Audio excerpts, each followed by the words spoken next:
inisyatiba ng Kongreso ay hindi dahil ako'y nagtanong ng maling datos, sapagkat ang pagtatanong mali man o tama ang datos sa public expenditures ay karapatan ng mamamahayag at mamamayan. May source man o wala. That is very basic.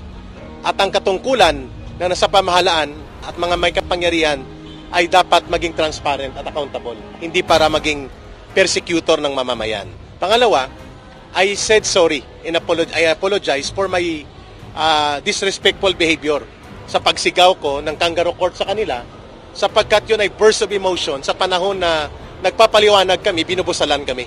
Sa panahon na pinipaliwanag namin ang batas ng konstitusyon ay mas mataas kaysa Kongreso at sino mang nasa pamahalaan, hindi kami pinapakinggan.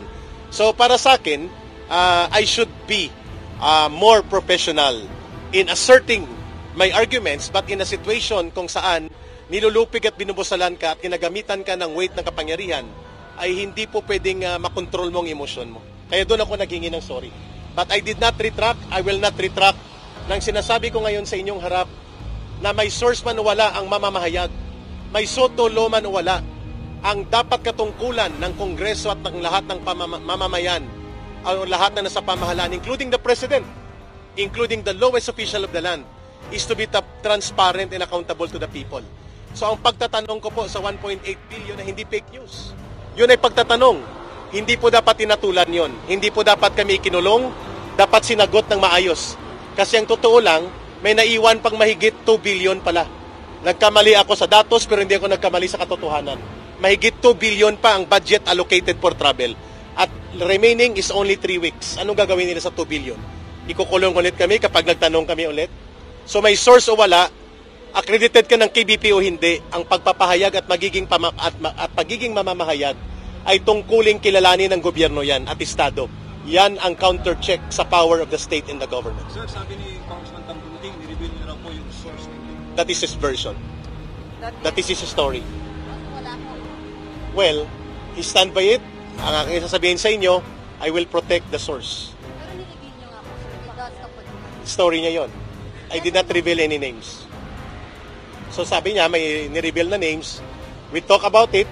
Sabi niya, in confidence, ay papakinggan niya ako. I did not expect na may sasabihin siyang mga bagay na maglalabag sa confidence ng aming pag-uusap. Ang sagot ko, if Congressman Tambunting said na may source siya sa sinabi ko, story niya yon. Wala po kayo naligay na pangalan. I am standing by the SOTO law. I will not reveal my source. Sir, ma'am, sir, last reaction na lang po. Meron na pong hinain na po palong-kala na layong kanselahin po yung prangkisa ng SMNI and magsasart po yung dinggin yung next year.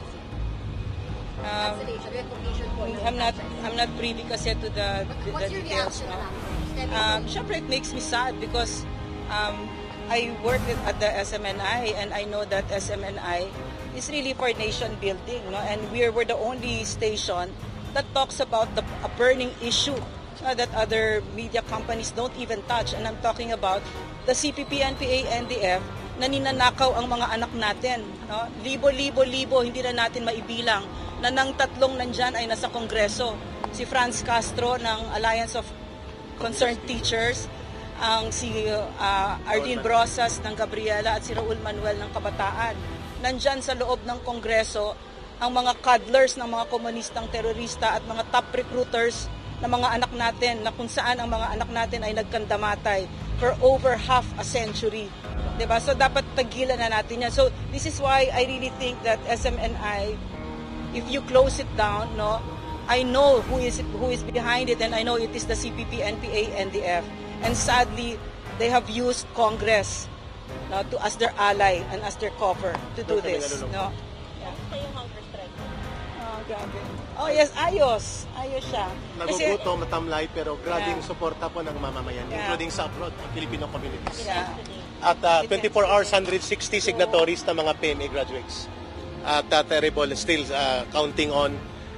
Sana po, ang Christmas wish namin ay hindi na po mananatili ang paggamit ng totoong kalaban ng gobyerno sa Kongreso. At sana po ay magkaroon po ng paglilinaw sa kaisipan at damdamin ng pamunuan ng Kongreso that the CPP, NPA, NDF is not only operating in the armed area, sa red area. Nandito sila sa loob ng Kongreso and the threat against the sovereignty of the state is being threatened. Imagine every year they can access around 100 million of funds sa ating pondo at ginagamit ito para sa pagre-recruit ng kabataan at pagpondo sa NPA. I should know. Pag tinanong ako, red tagging ba ito? How can that be red tagging? Direct personal knowledge ko yan for 21 years sa CPP, NPA, NDF. Mapapansin nyo, lumalabas sila Franz Castro, Raul Manuel at si Arlene Brosas kapag nandyan ako sa harap nila, si Ma'am Lorraine. At mga kadre kagaya ko. Sana po silang inimbestigahan ngayon upang matigil na po ang kaguluhan sa ating bansa.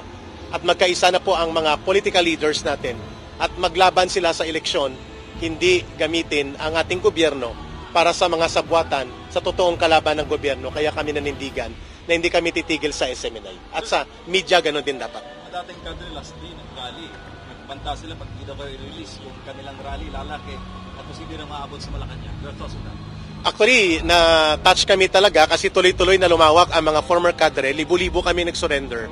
We hope that the government will see it na are we still standing on just ground? Or do you have a ground to stand on? We hope nakikinig si Pangulong Bongbong Marcos Jr. dito. Sapagkat saan kami pupunta na nagbalik loob at yumakap sa kapayapaan at kumikilala sa gobyerno at nagpailalim sa otoridad ng gobyerno kung kami pala ay nagsasalita tungkol sa transparency, good governance at binibulgar namin ito mga CPP, NPA, NDF na sa loob ng gobyerno, pwede pala kaming ikulong ipatawag dito. Yun po ang aming malaking katanungan. Are we still standing on the ground that we believe pwede kami maging bahagi ng pamahalaan sa pagtatagumpay ng kapayapaan laban sa communist terrorism? Thank you po. Merry Christmas. Merry Christmas. Thank you, thank you, thank you.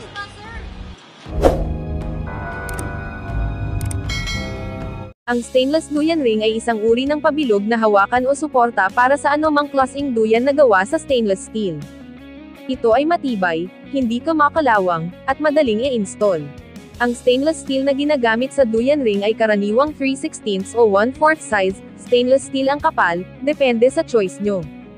Ito ay mas maganda at mas matibay kaysa sa ibang uri ng materyales na ginagamit sa duyan ring, tumatagal ito kahit 50 years di katulad ng tali lamang, dahil kadalasan ang tali kapag nabasa sa paglalaba ay narurupok agad at pwede kang bumagsak at magka-injury.